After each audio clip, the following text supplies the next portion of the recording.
වෙනි. 8 යන්සගේ කටහඬ මේ පුදුමාකාර ලස්සනයි. පුදුමාකාර තියුණු හරිම මේ හිත පාරවන මේ කටහඬක් තිබ්බේ. සමස්ත ලංකාව ගියේ නෑ මේක. අසංකර කතාවක් තියෙනවනේ ගහේ කටු උල්කල මනාද කියලා. අපේ රටේ ජ්‍යෙෂ්ඨ කලාකරුවෙක් තමයි සුගත් මෛත්‍රී සෞම්‍ය. ආදරණීය කලාකරුවගේ ජ්‍යෙෂ්ඨ ආදරණීය දියණිය තමයි ජ්‍යාන්සා නදියුමි කොරටාදිගේ විද්‍යාලයේ 8 ශ්‍රේණිය ඉගෙන ගන්නවා. ඊයන්ස අපි ඊළඟ අවුරුද්දේ මේ සමස්ත ලංකා නව නිර්මාණ ගීතේ කරමු. ඒ ගීතයක් කියලා දෙනවලු අසංකමාව. ඔව්. පොත පොසන්නාදයක් දෙමු.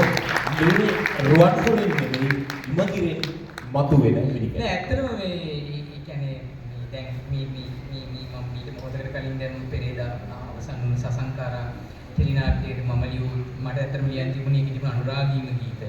මේ මට මේ පාල්ති වල තිබුණේ ගීතය. ඔව් ඒක තමයි. එතකොට මේ ඒකේ වෙනකන් මම කිව්වෙත් නැහැ යාළුවන්ට. දැන් ඒක මට නොසැහෙන ප්‍රතිචාර ලැබෙමින් තියෙන වෙලාවක සහ ඊළඟට තියෙන අලුත්ම ටෙලිනාට්‍ය සුනිල් එදිරිසිංහ ගායන ගීතය ලියනවා මම. අද රැලියක් වෙන වේග හෙඩිල්ලුව. අනන්තයේ කියූ දුරද මේ ඔබේ ඇස් ළඟ හදන්නේ නිම්නිම්. කල්පයක් කියූ කාලයේද ඔබේ සුසුමක නිවෙන්නේ සැනවි.